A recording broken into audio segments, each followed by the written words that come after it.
If you grow up in a toxic family, then very often you find yourself in a toxic situation as an adult. It's way more common than I think any of us would like to admit. In fact, I can say to you that of the people that I've spoken to and dealt with, probably about 95% of them grew up in a traumatic situation. So today at queenbeing.com, we're going to talk about exactly what you can do to break the cycle of negativity in your own life and in the lives of other people who you might affect. So generationally and personally. So let's get started.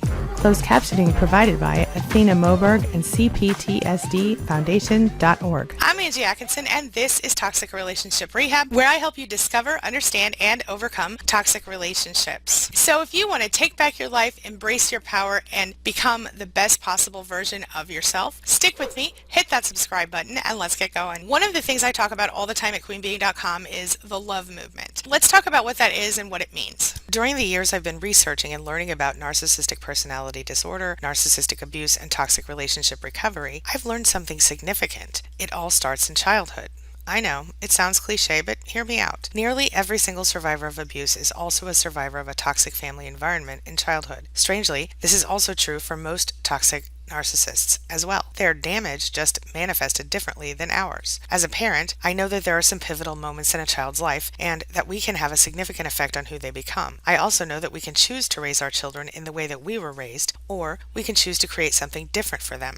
Ultimately, whether we like it or not, we can have a significant effect on who our children become. But while I think we have certain responsibilities as parents outside of the basic physical care of our kids, we must also recognize certain boundaries that we need to honor, often boundaries that weren't honored for us. This may feel abnormal at times, especially when you were raised by a controlling, dismissive, or otherwise toxic parent, but we have to be very intentional with the influence we put on our children. It's important that we avoid trying to turn them into anything they're not, and that we encourage and validate them for who and what they are, even if what that is makes us uncomfortable. But it's equally important that we teach them to understand people and their emotions and how they affect those people. Basically, to teach them empathy. Why do I think this is so important? Because the one uniting quality between all toxic narcissists is the lack of empathy. So by teaching our children empathy, we can begin to change the future for their generation. The love movement is all about ending the toxic legacy one family at a time. So when I was doing my live stream with Dana the other day, we discussed exactly how we each thought we should break the cycle, and we had a great discussion with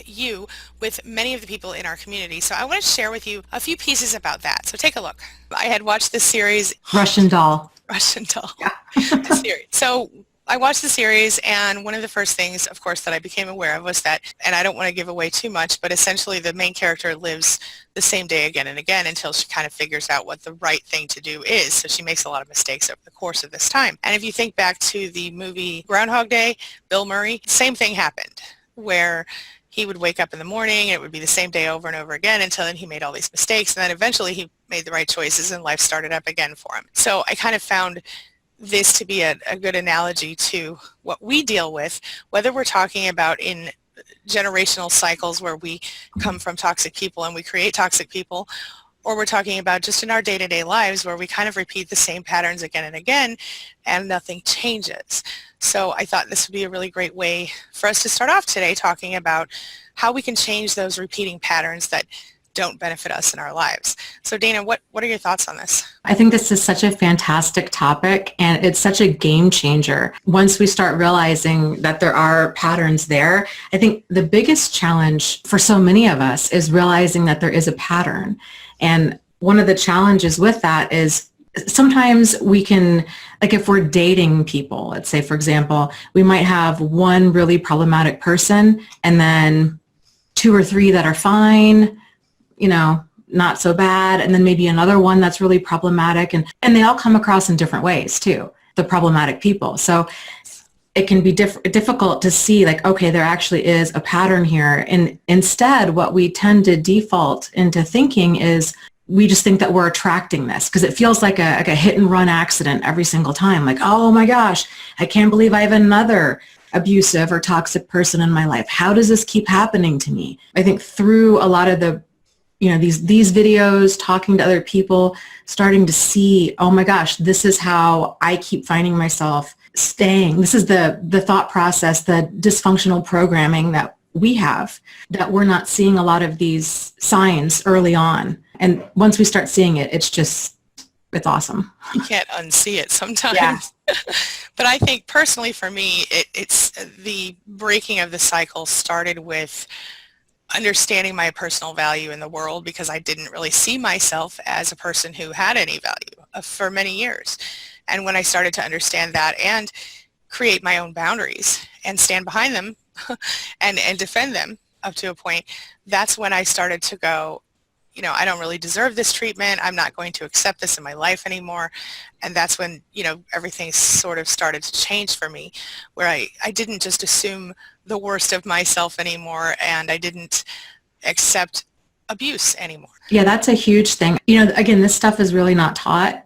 And so a lot of the concepts around this is why it's so confusing, is we talk about self-love or valuing ourselves or knowing our self-worth, but I think that there's a lot of people out there that really don't know what that means. And for me, when I was back in that space, I thought I did value myself. I thought I was setting boundaries. I thought I really didn't see any areas that needed improvement or needed to be tightened up a little bit. I always saw myself as, I'm very go with the flow. I was very, the result of that is I was very permissive about behavior that I shouldn't have been. I was highly tolerant to things that I shouldn't have been.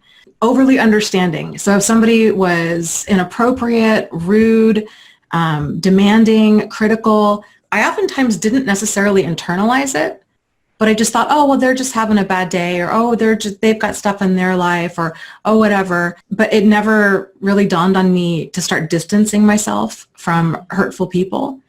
Doing so felt like I was lacking compassion, or that I wasn't being understanding, or that my standards were too high. There is kind of that weird space, this kind of long, dark road, when we start figuring all that stuff out and really finding our worth and realizing, hey, you know what? I need to be treated with dignity and respect. Period. End of story. I'm not going to debate it. I'm not going to argue about it. If somebody starts crossing my boundaries, I'm going to reinforce them, or I'm going to walk away. I'm just not even tolerating that kind of mistreatment. Life's too short. I just don't even want to do that. But then there is that period where there's all of this questioning.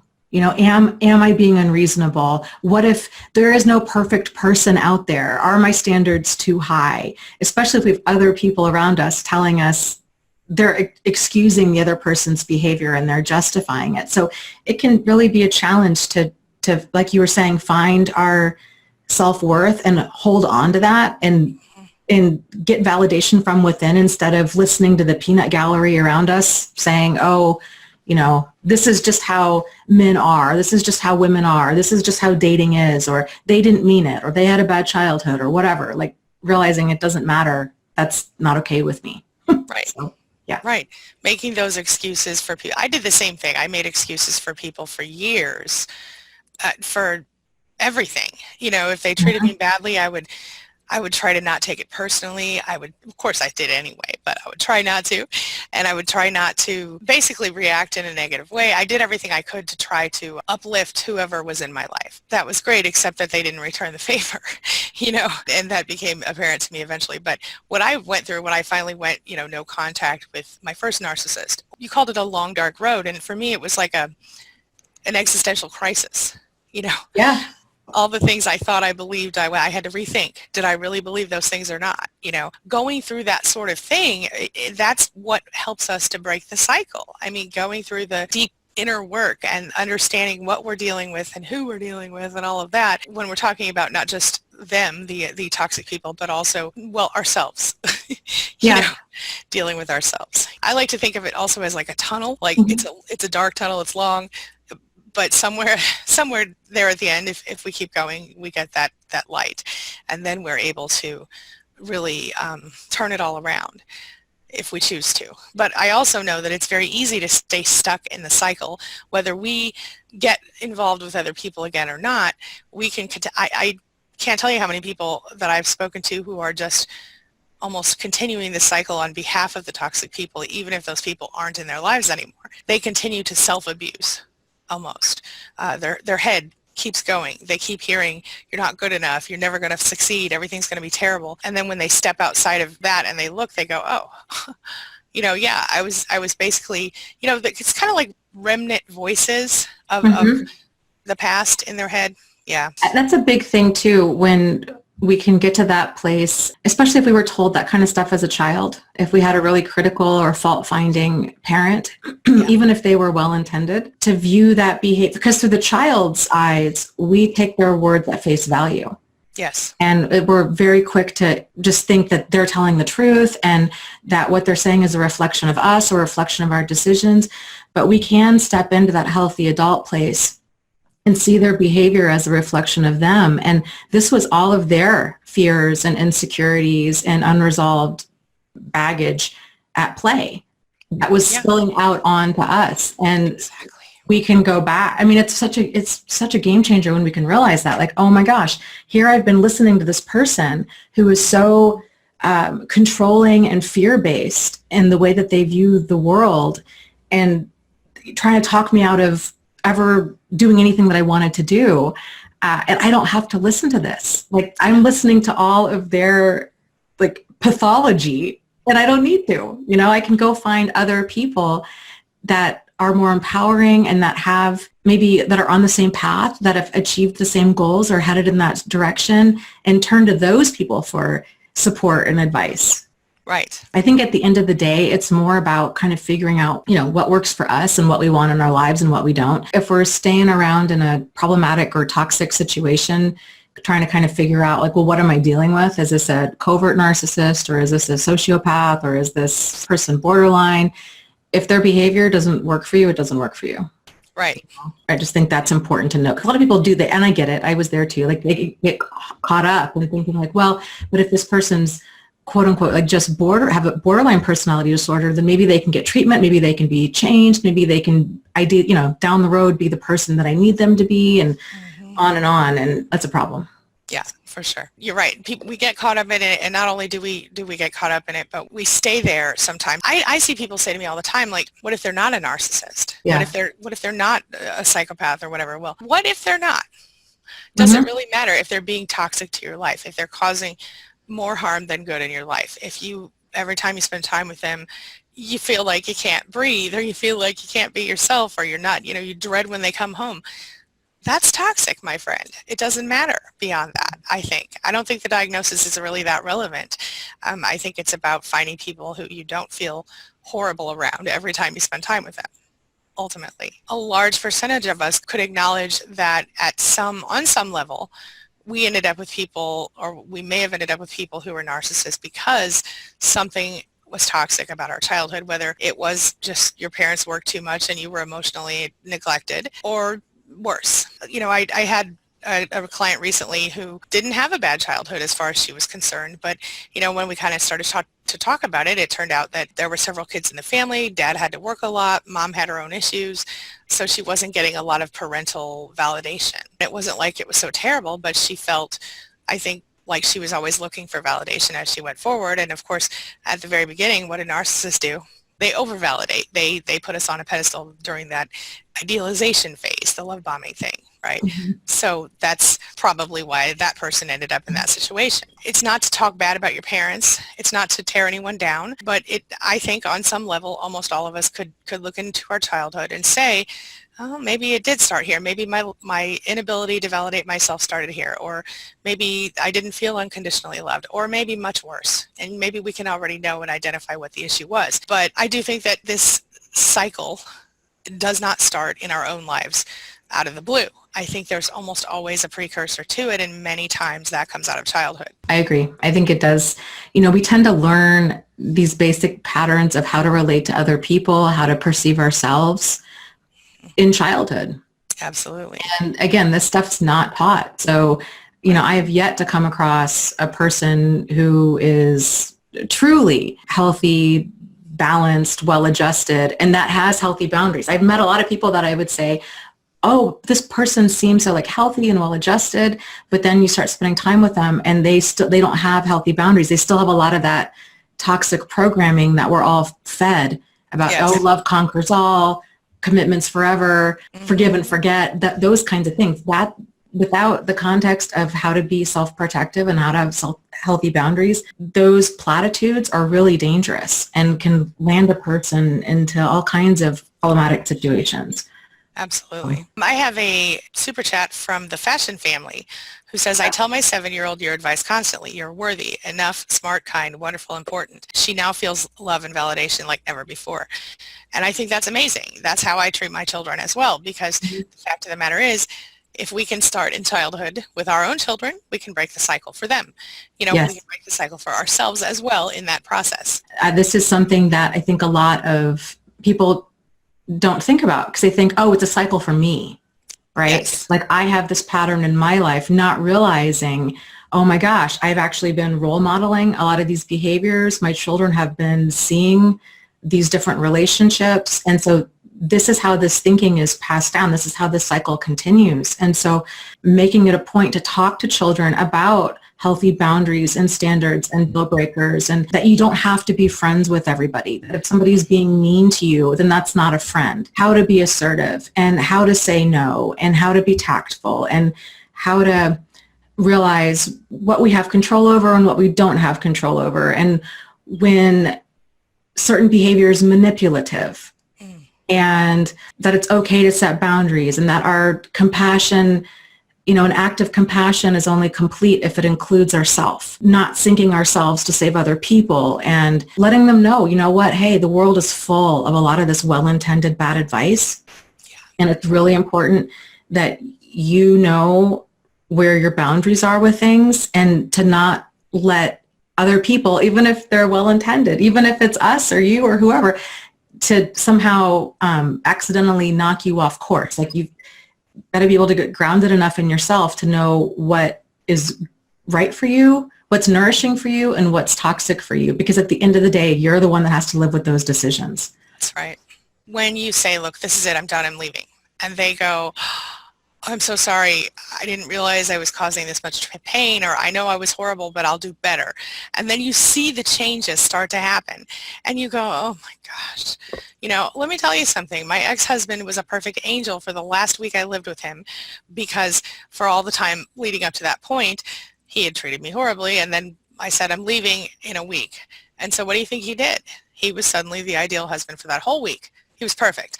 I cried my eyes out when I left him, but you know what? I still did it because I knew that he wouldn't change permanently. This is behavior modification, and it's only in an effort to achieve a goal. And once they know that you're firmly back in there, what do you think they're going to do?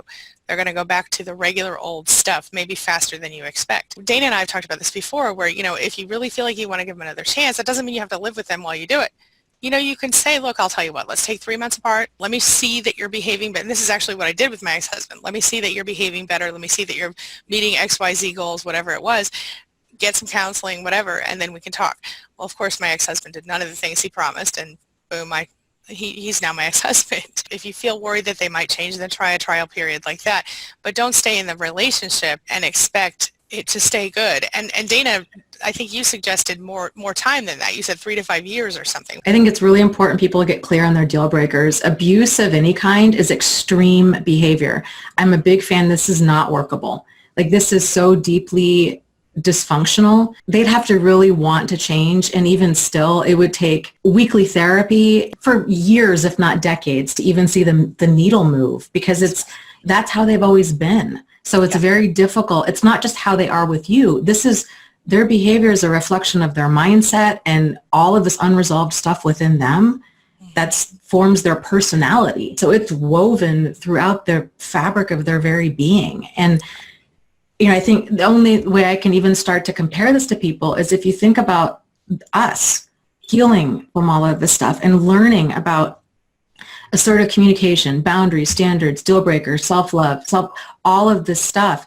Anybody who's ever been on this road to truly healing, you'll know, like, you can start turning your life around pretty quickly, but it really takes it takes about 3 years to really start turning that ship around, because it's like turning around a steamliner.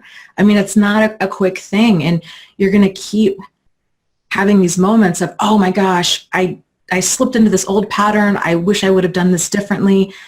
And it's difficult for us to make these changes, and we're the ones that are experiencing pain because we're the ones that are struggling with how to actually be self-protective, versus the hurtful people of the world don't experience pain when they say hurtful things because they feel entitled and justified. So they don't have that continual, basically daily motivation to examine their behavior and do things different because it's not registering as a problem for them. That's exactly right. Yep. So, abuse, it's progressive, and it's a sign of a deeper issue. And if you're going to stay with somebody, I would say separate your finances and separate. If you've moved out, I would just be very slow to combine households again. If you have children, I would say don't even entertain the idea until your kids are 18 and out of the house. Yeah. Because it's just chaos. And the odds of them changing enough, like they're not going to change from a porcupine into a kitten. Like that just does not happen. And That's right. It's too much of a risk to bring that chaos back into your life. A lot of times when we end up in these types of relationships, we don't even know how we got there. Here's something you need to remember and never forget. You're not supposed to be scared of your spouse or your partner. You're not supposed to be scared of family members, people in your life. Your inner circle should be people who make you feel safe and comfortable and not stressed out and scared all the time. When we're growing up, whether we're in a healthy family or a toxic family, we believe that whoever we end up with will be our partner, our best friend, someone that we really connect with, someone that makes us feel safe. And when this doesn't happen, we tend to blame ourselves. We turn against ourselves and we try to change ourselves. And when that doesn't fix the problem, things get even worse. This is another example of a cycle. Remember that narcissists and other toxic people are always looking for people that they can control and overpower. They use things like criticism, isolation, intimidation, denial, and of course blaming you and other people for everything that they do wrong. And they use intermittent reinforcement where every now and then they do something nice and they keep you constantly going after that little bit of nice or that feeling that you had when you first met them, how amazing and wonderful they were. This is how they keep us hooked, that intermittent reinforcement. We've talked before about how narcissists and cult leaders are very similar. And in the case of the narcissist and in the case of the cult leader, this relationship sort of begins by that person putting you up on a pedestal, telling you you're loved, making you feel like you matter, you belong somewhere, and they're looking for someone who's vulnerable to that in the first place. Of course, once they gain your trust, what do? They push away your family and your friends and everyone else who would support you in getting out of that situation. Without support, what happens to you then? Well, you become dependent on the toxic person or the cult leader, exactly what they want you to do. They want you to feel like you can't live without them. That's part of how they keep you around. We blow off the signs in the beginning of the relationship because the love bombing part feels so good, because we feel so good during that idealization phase that we just keep looking for that feeling over and over again. We try to make everything perfect, we try to become exactly what they want us to be, and we think that if we can do that, if we could just kind of find that secret sauce, that everything's going to be okay and the cycle of abuse will stop. That's not the case. The only way the cycle stops is if you get off it. Consider it a merry-go-round. You know, the longer you keep going, the harder it is to get off. But it's irrelevant because the merry-go-round doesn't stop. The only way to stop the spinning is to get off the ride, my friend. Are you ready to get off the ride? The first step to getting off the ride is to recognize what you're dealing with. If you really are dealing with a toxic person who is actively, verbally, emotionally, and otherwise assaulting you, abusing you. The first step to getting past that is to recognize that's what you're dealing with. Put a name on it. Call it what it is. Learn about the topic and keep going forward from here. Remember that you can always recover a little easier if you put your emotions aside while you're working on healing and getting out of the situation and focus on dealing with the facts. The facts then can empower you to deal with your emotions as you're ready to do it. But if you're still in a situation where you're stuck in the middle of it, stop. Give yourself a minute and try to focus on facts. Focus on who you're dealing with, what you're dealing with, and what you can do to get free and safe. You shouldn't have to defend yourself every day. You shouldn't have to fight with someone every day just to get peace. Now I want you to take a deep breath and I want you to remind yourself that whatever that person says about you either isn't true or is exaggerated. Whatever that person says about you isn't real and isn't coming from the perspective of a loving person. It's not really about you. It's really about them and their own issues. And it's okay to walk away, my friend. You'll survive. And if you intentionally choose to heal, you'll thrive. Stay strong, and please know that you're not alone. If you need support in this, I do have several free support groups at queenbeing.com, and you can check those out at the URL right here, or you can find it in the description of this video, but it's queenbeing.com/group-support or queenbeing.com/span, S-P-A-N. All right, now this brings me to the question of the day. And the question of the day is, can you see cycles in your own life of verbal or emotional assault? Can you see cycles that kind of keep you stuck in negative places? And what are you doing to work on breaking the cycle in your life and in the lives of the other people who you might affect? Share your thoughts, share your ideas, share your experiences in the comment section below, and let's talk about it. Before I go, I just want to say a really quick thank you to everyone who watches my videos, likes my videos, comments on my videos, shares my videos. By doing that, you're helping me to reach more survivors of narcissistic abuse. And that's truly my mission in life, so thank you for that. While I'm here, I'd like to also say a quick thank you to my channel members, those people who choose to support me through the channel membership program here on YouTube, and you can see their names scrolling right there. Thank you sincerely for your support. It means the world to me. Before I go, take a look at the videos I'm leaving for you right there and right there. And while you're here, hit that subscribe button so we can stay connected and continue on this healing journey together. As always, thank you so much for being a part of my day and a part of my life. And hey, thanks for letting me be a part of yours. It really does mean a lot to me. I'll see you soon.